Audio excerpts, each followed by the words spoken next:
Përshëndetje të nderuar shikues, mirë se ardhët edhe këtë pasdite në Dita me ne, si gjithmonë në DTV Media.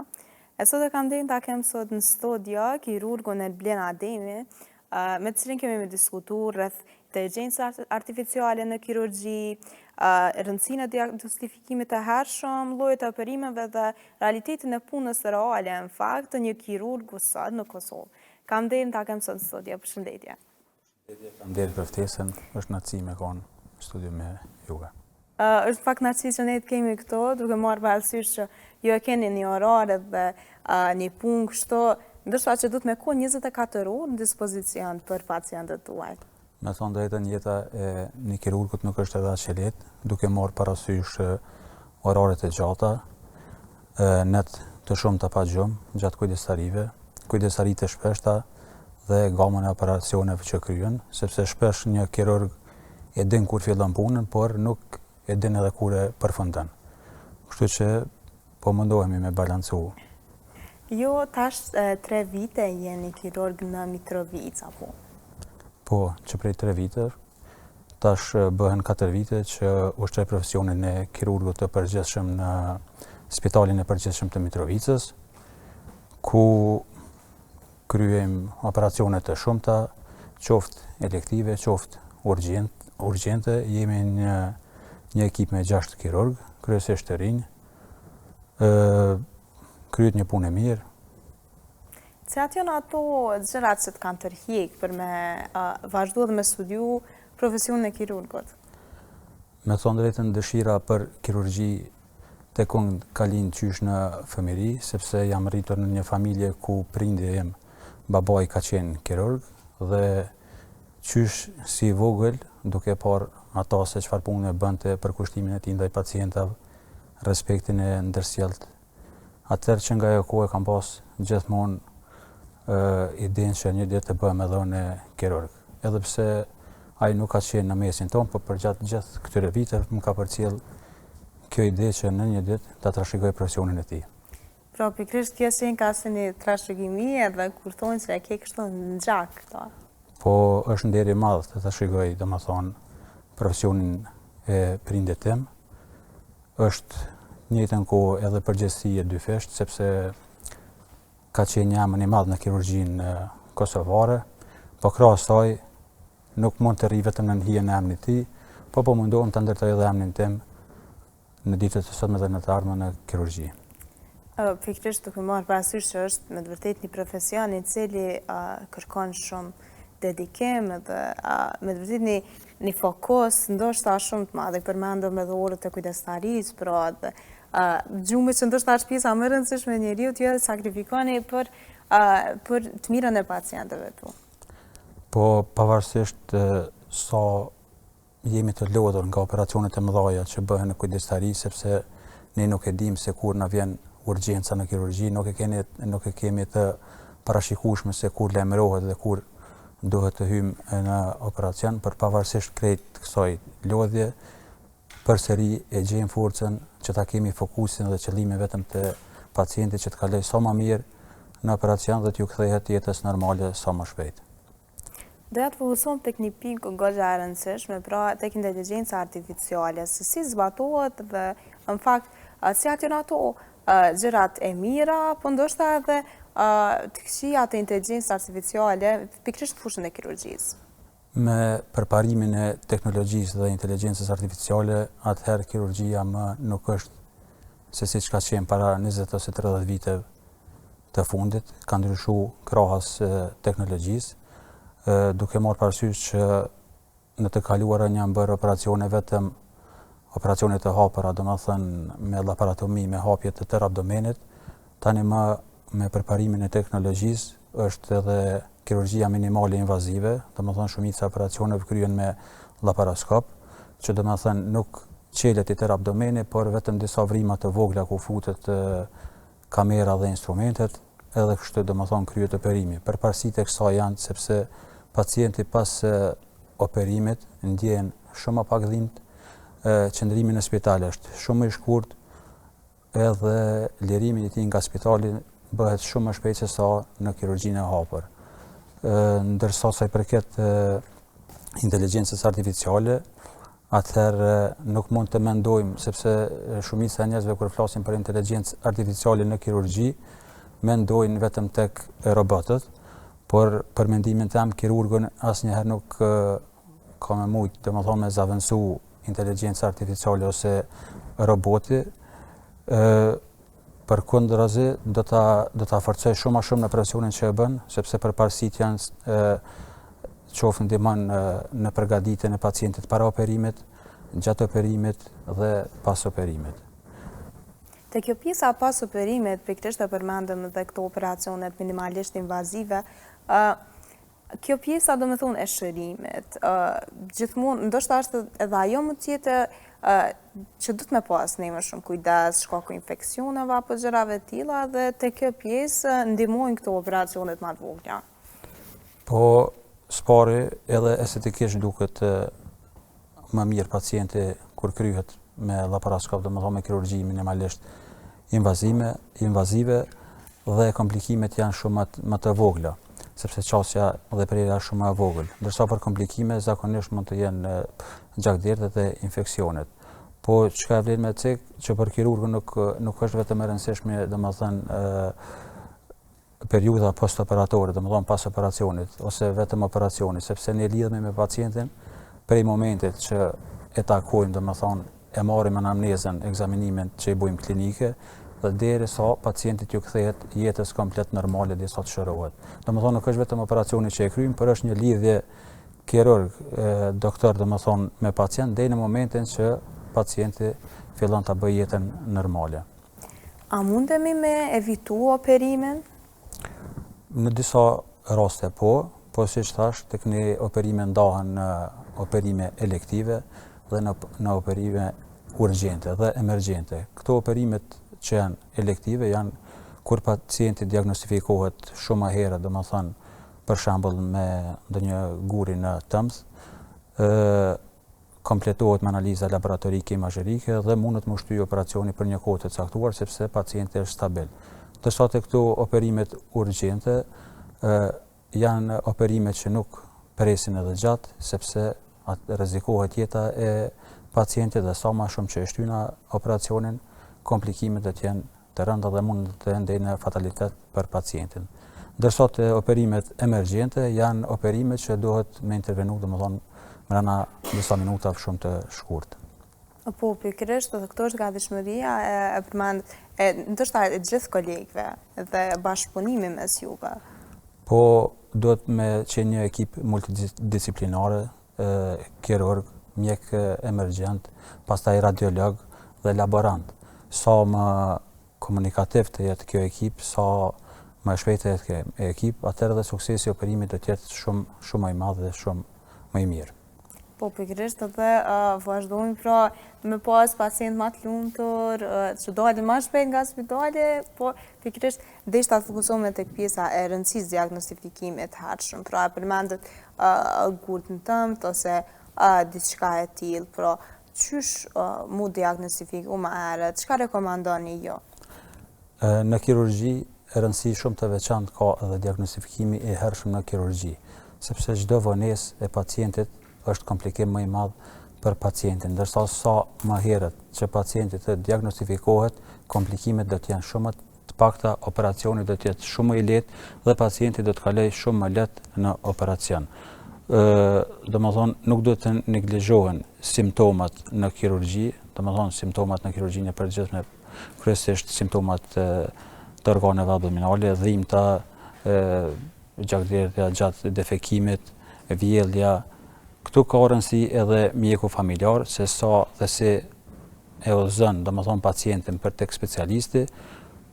Ndonjëherë dhimbta mundet mu masku me analgjetik ose antibiotik të ndryshëm që përshkruhen nga mjekët familjar dhe kjo e bën pak më të komplikueshëm edhe diagnostifikimin e saktë. Andaj sa më i hershëm të jetë diagnostifikimi në kirurgji, pacienti do ta ketë trajtimin shumë më të lehtë dhe do të jetë shumë më efikas tutje.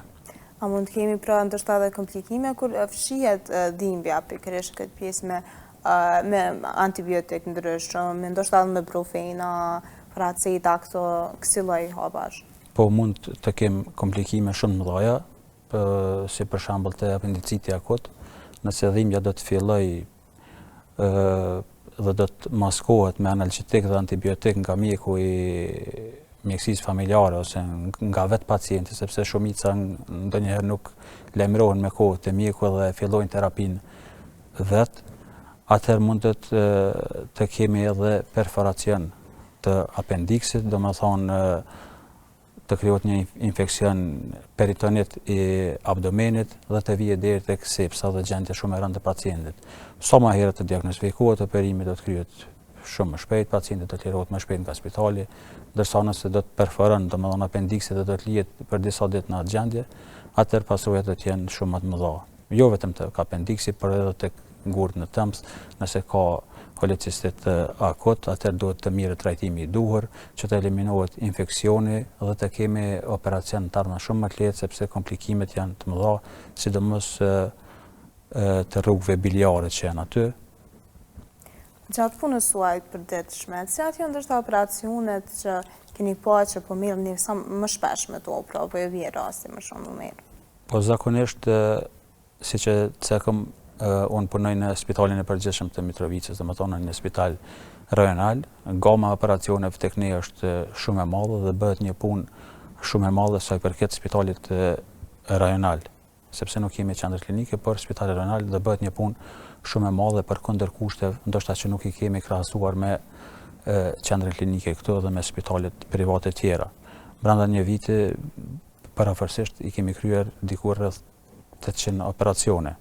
Gjatë ditës kur kemi sallë, sepse kemi 3 herë sallë gjatë javës, i kryejmë 8 deri 9 operacione, pa marrë parasysh, pa i llogaritur edhe operacionet urgjencat që vinë pas dite ose para dite.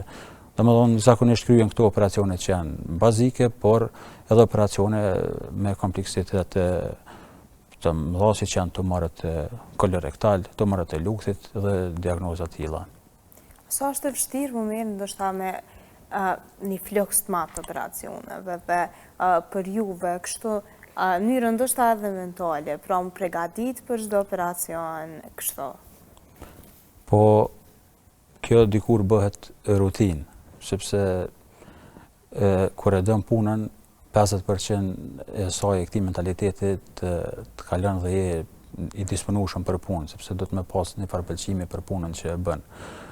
Unë thash ne nuk lodhemi vetëm gjatë operimeve, sepse prej momentit që shohim pacientin deri në fund, ne jemi në kontakt me ta, i dëgjojmë brengat e tyre, pastaj në operacione dhe duhet me ditë me balancu pak edhe jetën jashtë kirurgjisë, me pas ndonjë hobi për me mujt pak me balancu atë lodhjen që e kemi, por kryesisht e kemi zgjedhur këtë profesion dhe jemi mësuar tash me këto orë të vona kujdestarit shpeshta. Çfarë është ndoshta një vështirësi përveç këtyre kujdestarive dhe oraret pa orar, me thonë. Çfarë është një vështirësi tjetër e kirurgjisë që ndoshta ne që nuk kemi në këtë profesion nuk e dim? Po vështirësi nuk isha me cek që ka ndonjë vështirësi. Vështirësia dhe më e madhe për neve është kur ndonjë rast nuk shkon mirë, jo që ne nuk e kemi bë punën ashtu siç do të ose operimin, sepse nuk varet nga ne, përkundër të gjitha përgatitjeve që ne i bëjmë për pacient, po sëmundjet shoqëruese që i ka pacienti ose gjendja e përgjithshme e pacientit, mosha e shtyme e pacientit, nganjëherë nuk na del ashtu siç kemi menduar ne operacioni dhe ndoshta kjo na lodh më shumë psikikisht se sa ndonjë gjë tjetër. Por kjo asesi nuk na demotivon, domethënë për me vazhdu me punu, me raste tjera, me kallëzu sukses në raste tjera. Po pikërisht edhe ekipa e mirë këto, e që përmendëm edhe në fillim, pra është një punë zinxhirore, sepse ndoshta jo mundeni me vret diçka që nga ndoshta një detaj i vogël në analizat e laboratorit, edhe në konsultim me krejt, kolegët e juve, arrini me një përfundim kështu më të mirë. Po siç dihet, domethënë kirurgjia nuk është punë individuale, po është punë ekipore, qoftë nga kolegët kirurg, sepse zakonisht në operime hym 3 kirurg, ai që operon dhe 2 asistent, dhe nuk varet vetëm individualisht, po varet nga krejt ekipi. Varet edhe nga ekipe tjera, siç e përmenda para operimit, që janë radiologët, sepse na lehtësojnë punën shumë me të dhënat imazherike që i kemi për pacientët që na komentojnë. E deshta me thonë që këtu ndoshta në të ardhmen ka me pas një rol të rëndësishëm inteligjenca artificiale, sepse disa patologji dhe disa sëmundje të organeve abdominale mund të detektohen përmes inteligjencës artificiale që ndoshta ndonjëherë syri i njeriut mundet mos mi pas të shpëtojë nga syri i njeriut. Edhe pse unë shpesh them që inteligjenca artificiale tani më nuk është luks, por është nevojë, sepse ndihmon shumë kirurgun. Fatkeqësisht në Kosovë vendi jemi larg implementimit të inteligjencës artificiale, sidomos me teknologji. Por në Evropë, në Amerikë dhe në vendet të shumta tani më po zë përdorim të përditshëm. Po sidomos edhe në Kinë kjo pjesë është shumë e avancuar dhe ndihmon goxha mjekësi për ndoshta ato punë më të vogla që mundet mos u merr kirurgun këtë pjesë, pra më fokusu vetëm tek ajo më e rëndësishmja dhe ndoshta ato para përgatitjet e pacientit, domethënë punë më të vogla që mundet mi kry dikush tjetër, pra ju e keni më të lirë. Do të ndihmoj shumë kirurgun në të ardhmen inteligjencë artificiale, qoftë në diagnostifikim, qoftë në përgatitjen e pacientit para operimit. Sidomos disa kirurgë në Evropë tani më po bëjnë edhe operime, domethënë para se të futen në operacionin e vërtet, po bëjnë operime virtuale që t'i shohin rrezikshmëritë, domethënë nga ato vendet anatomike që janë në abdomen të vështira. Por një gjë është e sigurt që kirurgu nuk do ta zavancojë, sepse pra vendimin final se a mu operu pacienti apo mos të operohet pacienti do ketë kirurgu, sepse inteligjenca artificiale nuk e ka atë ndjenjen emocionale që të vendos kur të operohet ose kur jo. Ajo t'jep domethënë informacione të shumta, por prap vendimin final do ta merr kirurgu se kur duhet të operohet pacienti. Një detaj, ndoshta një ekzaminim fizik që e bëjmë ne, që e quajmë palpime, është prekja e barkut domethënë me dorë, aty është se sa pacienti a ka dhimbjen shumë të fortë, a ka ngacmim peritoneal, dhe aty ne mund ta kuptojmë se sa është e avancuar sëmundja që ndoshta këtë inteligjencë artificiale nuk mund ta bëj. Ajo mund ta bëj kur ne japim informacione qoftë analizave laboratorike, qoftë imazherike, por me marrë një vendim se të saktë ato operohet apo mos të operohet pacienti, këtë ende nuk e bën. A është ndoshta kjo pjesa më e vështirë e kirurgut? Unë mendoj që një kirurg i mirë, ne themi që nuk është ai që operon mirë, por një kirurg i mirë është ai që den kur mos me operu pacientin, sepse për neve në atë kuptimin e kemi të lehtë me marrë vendim për me operu, por disa diagnoza janë gjithmonë shumë diskutabile dhe kirurgu i mirë domethënë gjithmonë është ai që e din kur mos me operu pacientin.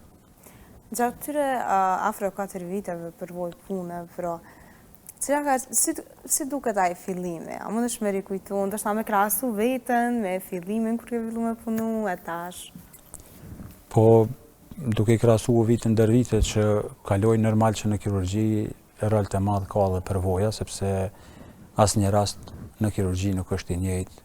Të themi, në çdo rast, edhe pse janë ndoshta prej operacioneve më të vogla, më bazike, çdo rast e ka atë peshën e vet, specifikën e vet, dhe asnjë rast nuk është i njëjtë. Dhe çdo herë mëson shumë e më shumë. Andaj përvojat e një kirurg domethënë shumë, po si kirurg i ri normal më mban vullneti për punë. Ndoshta edhe duke marrë parasysh që keni pas përmendet 800 operacione brenda vitit. Është një punë e përditshme, pra ka lloj rasti duke marrë parasysh prej ndoshta operacioneve më minimalisht invazive deri ato me tumorët edhe sëmundjeve më të këqija që ju keni intervenu në to, kjo ndoshta ju ka bua dhe se një kirurg më i fortë. Sepse mundet me qenë kështu pak sfiduese kjo. Kirurgjia gjithmonë është sfiduese sepse është një prej degëve të mjekësisë që gjithmonë të mban adrenalin, që gjithmonë primare kemi pacientin, që vendimet që merren do të merren ndonjëherë në shpejtësi të madhe. të futemi në sallë, mu më pëlqen puna e kirurgjisë, prandaj edhe kam zgjedh këtë, sepse nga gjitha dekët tjera të mjekësisë sa kam qenë në fakultet, përshtypje më të shumtë më ka lënë kirurgjia, sepse është një kombinim i aftësive klinike dhe i reagimit shpejt ose asaj adrenalinës që ta jep kirurgjia. Pasi që e përmendet fakultetin, po të kthej kështu disa vite mbrapa, cilat janë ato momentet më të mira që i kujton prej studimeve? Po ka pas momente të mira, momente jo edhe të mira, sepse ka dashur një angazhim shumë më të madh, sepse ne që kemi qenë studentat të mjekësisë gjithmonë e kemi pasur një farë lloj jete pak më të kufizuar se sa ndoshta moshatarët e mi ose shokët e mi që kanë qenë në drejtime të ndryshme, edhe kjo ndoshta ka qenë ajo që na ka limituar pak kohën, sepse përkushtimi ndaj fakultetit të mjekësisë ka qenë shumë më i madh, na ka nevojit me mësu shumë më shumë, sidomos duke pas parasysh që fakulteti i mjekësisë ka 6 vite punë. Ndërsa momentet mira kanë qenë ato, thëmë drejtën, kur i kena kalu provimet madhore që kanë qenë që një motivim shtesë me ecë përpara, por mirë në pra përgjithësi. Gjithmonë kanë qenë disa lëndë që është dashur ndoshta më fokusu tepër shumë me mësu për më përgatit për ato provime. Po fokusi normal, secila lëndë në mjekësi ka lidhje mes drejtë, prandaj edhe është si një lloj mjekësie e përgjithshme, sepse çdo lëndë lidhet me njëra tjetrën. Por që fakti disa lëndë janë pak më të mëdha, më voluminoze, të themi ashtu për më mësu, na ka nevojit pak kohë më shumë. Disa lëndë tjera kanë qenë pak me volum më të vogël, prandaj në disa lëndë na ka nevojit një kohë bukur më e gjatë, edhe ndoshta një sakrificë prej ndoshta dalës ose kështu aktiviteteve fizike. Po mirë, kemi arrit prapë mi balancu ato dyja, sepse në vitet pak edhe freski, pak Qa ka qenë lënda preferume? Po, me qenë se jam kirurg, kirurgjia, po zakonisht më kam pëlqyer lëndë klinike që kanë qenë, sepse ke pas edhe praktik, edhe teori, atë që e ke mësua, e ke pa pastaj të pacientin në atë drejtim, shambull në infektiv, në interno, këto kanë qenë lëndë klinike më shumë që i kam preferu. Se balansoni ju tash edhe anën e punës, po edhe anën kështu personale, pra, sepse edhe pse jeni ndoshta shumë i përfshirë punë dhe bëhet kështu goxha një pjesë në zamët, pra kirurgjia, pra është me vërtet një profesion i cili kërkon shumë dashuri për me punu këtë punë. Se balansoni këtë me pas ndoshta jetë edhe jashtë punës? Po arri me balancu, them drejtën, fillimisht na është bërë një farë lloj rutine e punës, saqë nga një herë kur marrim të një pushim shumë të gjatë nuk na rrihet pa punu. Po e balancojmë, unë i kam edhe disa hobi që mirë në jashtë mjekësisë. E kam një hobi basketbollin, përpara kam qenë edhe basketbollist profesional, edhe arri me balancu shumë mirë mjekësinë, sepse kur luaj basketboll këtë ai stresi, energjia që më akumulohet. Ndoshta e akumulum kështu. Po, edhe më lirohet duke luajtur basketboll dhe kështu të arrin një farë balanci me majtë pas që keni luajtur edhe në mënyrë profesionale basketboll. A keni pas ndoshta një mëdyrshje cilën drejtim me zgjedh? Po, ndoshta ai ka qenë vendimi më i rënd, them drejtën, në atë kohë i jetës time, se të njëjtën kohë basketbollin e kam dashur shumë, por duke analizuar senet edhe duke pa perspektivën, atëherë normalisht që e kam zgjedhur kirurgjinë për një të ardhme më të mirë, edhe të jem pranë pacientëve, pranë rrethit, pranë qytetarëve aty ku jetoj. Po pra, edhe po besoj që ja ke dalë edhe ndoshta do me thonë, a erblini në studime në vitë parë, me po tash qysh sa kam rri, ish pasionu? Po, s'tem drejtën, motivet sa shkojnë e shtohen, apo kupton, se tash sidomos kur e sheh ku ke qenë dhe ku je, është pak fascinante po foli personalisht për veten, sepse për dikon është duket shumë normale. Sidomos gjatë rrugtimit që kemi ndjekur edhe trajnime të ndryshme, seminare të ndryshme, kongrese të ndryshme, këto na kanë bërë më zhvillu hala dhe ma shumë profesionalisht në kirurgji, pikërisht. sepse tek ne jeta nuk përfundon vetëm me mjekësi ose vetëm kur e përfundojmë specializimin në kirurgji, gjithmonë duhet jemi në hap me kohën, me vende tjera, gjithmonë duhet të zhvillohemi profesionalisht, të jemi edhe në hap me teknologjinë, me trajtimin, me protokollet më të reja që vazhdimisht bëhen update. Po pikërisht ndoshta edhe aparaturat e ndryshme, dhe gjithmonë do të më konë, ndoshta edhe duke i rikujtu disa gjëra, pra shpesh ndoshta ju edhe lexoni gjëra që ndoshta libra të fakultetit që se keni shfletuar më atë, dhe kjo është një rikujtim i mirë, pra gjithmonë duke studiuar edhe në bazë të rasteve të ndryshme që jeni tu merr me to. Po të thash, tek ne asnjë rast, domethënë ka raste që janë të njëjta, po zakonisht vjen ndonjë rast që është me kompleksitet tjetër, edhe normalisht që të bën prapë mi shfletu ato libra, sepse në mjekësi nuk është vetëm një diagnozë që ngjan, ka shumë diagnoza, ne që i themi diagnoza diferenciale, që ndoshta simptomatologjinë e smundjes prej 4-5 simptomave kanë të njëjta, por vetëm një detaj i vogël dallon. Prandaj duhet gjithmonë me lexu edhe në drejtime tjera, mi u kthy që bëllot edhe libra fakultetin nganjëherë, nëse jo shpesh, po. Po, normalisht, por kjo është gjithmonë ai hulumtimi edhe serioziteti i situatës, sepse një detaj i vogël mundet me bëu një dallim shumë të madh. Po, sidomos detajet e vendosin, thash edhe indikacionin për operacion, se çka mund të presim mrena në operacion. Zakonisht nganjëherë kur kemi raste që janë shumë trona, nuk i kemi ato dyshime se çfarë mund të ndodh, por gjatë operacionit të shohim se ku ka qenë problemi dhe mundohemi me njëmnu atë me operu. Që ka qenë ndoshta operacioni më i gjatë që e keni pas ndonjëherë? Operacioni më i gjatë ka qenë, sa kam qenë specializim në këtë në qendrën klinike, ndoshta ka zgatë 7 orë, ka qenë një ndërhyrje shumë komplekse, por gjithçka ka shku mirë fatmirësisht. Te ne kirurgët thash që kur shkon puna mirë dhe operacioni mirë dhe pacienti njihet mirë, që për neve kënaqësia më e madhe dhe lodhja harrohet. Kështu që kisha me cekë këtë operacion që ka qenë në atë kohë më ka duk shumë i gjatë, domethënë 7 orë me në sallë të operacionit, po kjo puna jonë edhe e kemi për ditëshmëri. Po, dhe tuk me marë parasysh, është edhe ekipa, edhe ndoshta nganjëherë me punu ngadalë, por me precizitet, është më sigurt se sa mungut pikërisht në atë situatë kur është jeta e njeriu në rrezik.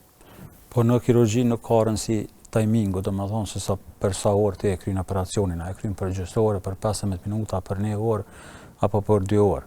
Rëndësi ka që të kaloj mirë operacioni, domethënë të kryhet me sukses operacioni, jo domethënë që duhet jetë koha ajo që e përcakton se aje ndoshta kirurgi mirë se kryen operacionin për gjysmë ore, për 1 orë, për 2 orë, por suksesi i pacientit ka shumë rëndësi te një kirurg, domethënë ne kënaqemi kur puna kryhet mirë dhe pacienti ju kthehet jetës normale. Cili është momenti më emocionalisht i vështirë ndoshta për juve në këtë proces të punës, po mendoj? Momentet, kemi pasur shumë momentet të vështira emocionale, sepse jo gjithmonë, që që ceka më herët, rastet shkojnë mirë. Po jo momente më të vështira janë ato kur operimet nuk shkojnë ashtu siç duhet, kur kemi urgjenca që nuk shkojnë ashtu siç i kemi planifikuar, jo nga kirurgu, por nga gjendja e përgjithshme e pacientit dhe nga lloji i patologjisë së pacientit, sidomos tek traumat në urgjenca, tek moshat e reja, domethënë është një emocion jo i mirë.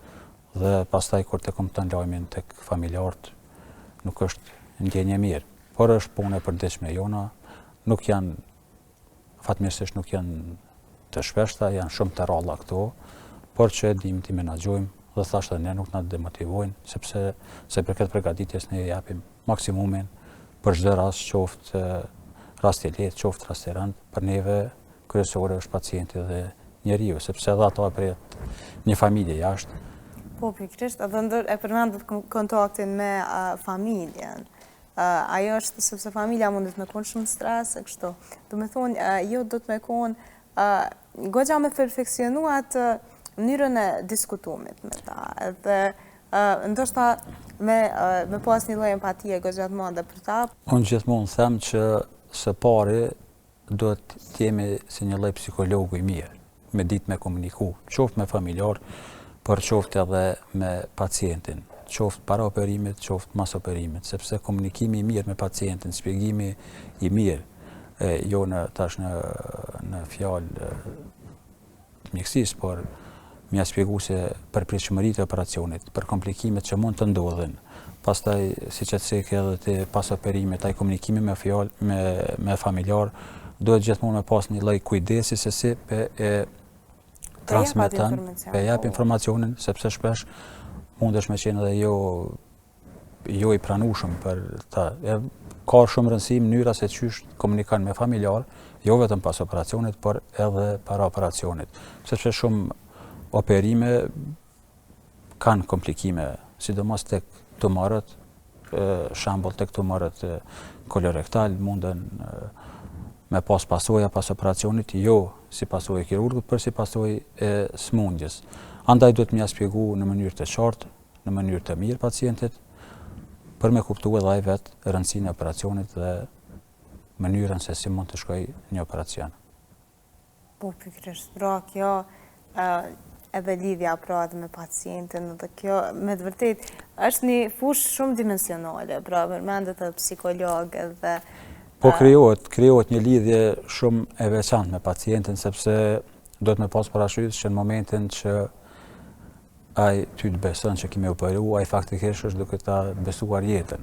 Edhe në këtë moment krijon një lloj lidhshmërie emocionale me pacientin, sepse unë gjithmonë them që nuk do të me konë vetëm një kirurg i mirë, por duhesh me qenë pak edhe një kirurg me vlera, me kuptu edhe pacientin, mu lidh pak emocionalisht në aspektin, sepse duhesh me ditë që ai ta beson jetën dhe e pret që thojnë atë më të mirën prej teje. Kështu që është një, thash edhe më herët, deri në momentin që ju kthehet jetës normale, ne kemi atë lidhjen me pacienta. Po besoj këto janë edhe këshilla që ju do t'ja kumtonit pra edhe studentëve ndoshta të kirurgjisë tash. Po, siç e thash, pavarësisht se sa mirë mundesh me qenë në një degë të ndryshme ose në një lëmi të kirurgjisë ose në një specialitet të kirurgjisë, së pari duhesh me pas vlera njerëzore e pastaj profesionale, me ditë me respektu edhe pacientin, me qenë i thjeshtë edhe me pacient, me ia shpjegu në mënyrë thjeshtë se për procedura siç e theka më herët. Kjo të bën të jesh një doktor me vlera. Kështu që krahas profesionit mundohem gjithmonë që ti kem edhe këto vlera, të jemi afër me pacienta. Tash sa arri nuk e di, po mundohem çdo ditë. Përderisa nuk mungon dashuria pra për profesionin edhe mundi, atëherë po besoj që ju vetëm keni më vazhdu kështu, ndoshta edhe më mirë. Unë thash mundohemi çdo ditë mirë e më mirë të bëjmë për pacientin. Në mjekësi kur nuk është boll, mendoj që të ndjeku ende trajnimet e vazhdueshme profesionale, kongrese të ndryshme nëpër Evropë dhe të aftësohem edhe më shumë, sidomos në kirurgjinë minimale invazive, ndoshta në të ardhmen edhe në kirurgjinë robotike, nëse në ofrohen kushtet në vendin tonë për. Ju jeni edhe një kirurg goxha i ri, kështu që po besoj që këto keni me mujtë me mri edhe mu specializu në ato fushë. Po besoj që po me vullnetin që e kemi, sidomos tek mjekët e ri, atëherë nuk ka me qenë e pamundur. Po duhet të ceku që puna e inteligjencës artificiale ose robotikës në Kosovë nuk është si shkaktar që nuk kemi mjekë të mirë, sepse mjekët tonë, domethënë kolegët e mi, kirurgë që janë duke treguar suksese shumë të mëdha në operime shumë komplekse, domethënë që krahasohen edhe me vendet e Evropës. Kështu që neve na mungon vetëm infrastruktura dhe besoj që në të ardhmen do të kompletohemi kështu edhe me infrastrukturë, me teknologji dhe do të jemi në hap me vendet e Evropës. Pikërisht, edhe mu kemi me qenë më eficient, kështu në çdo punë po besoj, sepse për derisa fokusohet mjekësinë, kemi me, domethënë, teknologjia atëherë në çdo fushë kemi pas, edhe kemi përparu si vend edhe më shumë. Po besoj që po, se thash, teknologjia nuk është më veç luks, po është një nevojë e përditshme, sidomos në mjekësi, kështu që kur shëndetësia është mirë, edhe këto sene tjera, besoj që po, pikërisht është ajo thonja me rëndësi shnëshme, po? Me rëndësi shnëshme, kështu. Atëherë, faleminderit shumë që ishit sot në studio edhe ndohet kohë nga orari juaj shumë i zënë. Faleminderit edhe juve shumë për ftesën, ishte kënaqësi për këto minuta sa diskutuam për ju edhe për gjithë të ligjkuesit tuaj. Faleminderit shumë Anja. Faleminderit. Dashur shikues, kaq kishim për sot, mos harroni të riktheheni nga hëna në të premten nga ora 17 dhe deri në takimin e radhës, mirupafshim.